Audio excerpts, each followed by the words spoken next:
What's up, guys? Welcome back to my YouTube channel. First video in a long time, I know, but we're gonna be more consistent on here. We're gonna be talking training, MMA, Brazilian Jiu-Jitsu, weightlifting, nutrition. Pretty much I want to share the things I've learned the past 9 years of training martial arts with you guys. See if it can help you out in any way. So if you guys have any questions on any of these topics, let me know here in the comments. Today I wanted to talk about diet.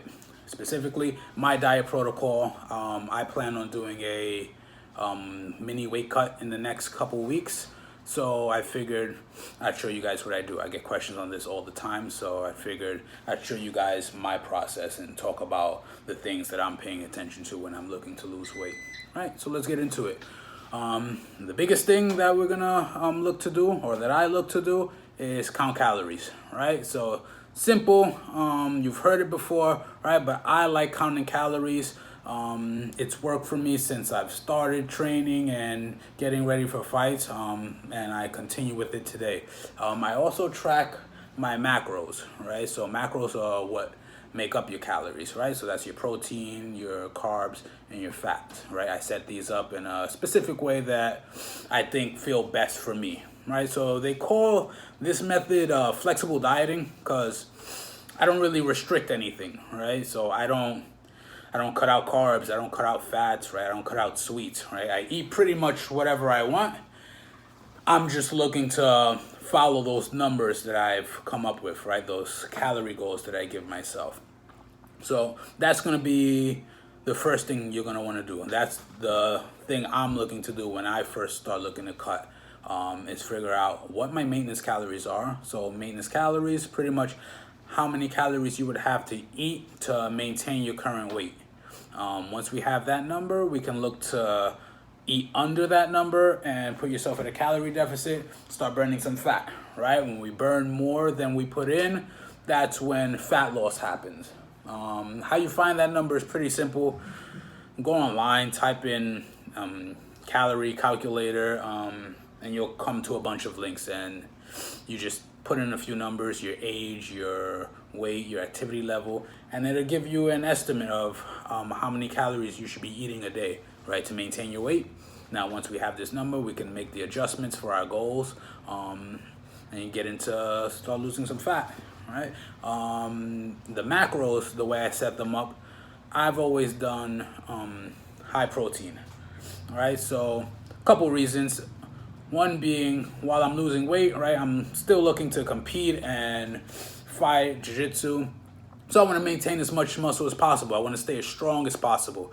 Protein is going to help you do that, right? Protein is what builds muscle, right? And it'll help you maintain it as you're losing fat, right? Because when you're losing fat, you're usually also losing muscle as well. So we want that muscle loss to be as little as possible, right?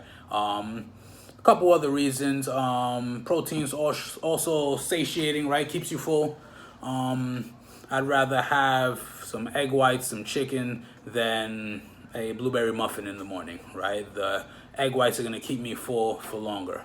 Another reason is that protein is more thermogenic than the other macronutrients, more thermogenic than carbs and fats, right? So this means your body requires more energy to burn protein, right? So meaning you're burning more calories just processing protein than you would with carbs or fats. So this is another big reason that I like to keep protein at the center of most of my meals. As far as carbs and fats, it depends what I'm doing that day. Again, as long as you're staying under that overall calorie goal, it doesn't really matter what you're doing with the carbs or fat, right? I know there is a minimum amount of fat that you should be having a day, but besides that, you can play with this as you need, right? If I'm having a heavy lift day, I usually up the carbs just to fuel myself for that session. But usually the carbs and the fats are pretty balanced. So this is where the flexible dieting comes in, right? You guys have the freedom to put those numbers however you want, right? Main tools I use for this, MyFitnessPal, right? So since I started fighting, I've been using that app, right? I know most of you have heard that app. If you've ever talked to me, I've suggested that app to you. It has a huge database of foods. So you'll have a hard time not finding something on there, right? So reason I like it is because I like having those numbers in front of me, right? I like knowing exactly the amount that I'm eating. It'll track your overall calories. It also tracks the macros as well.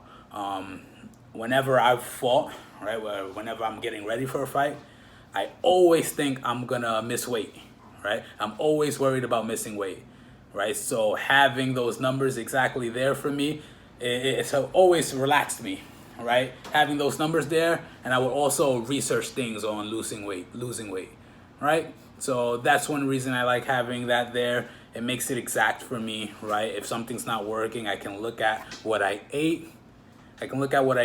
And I can adjust it.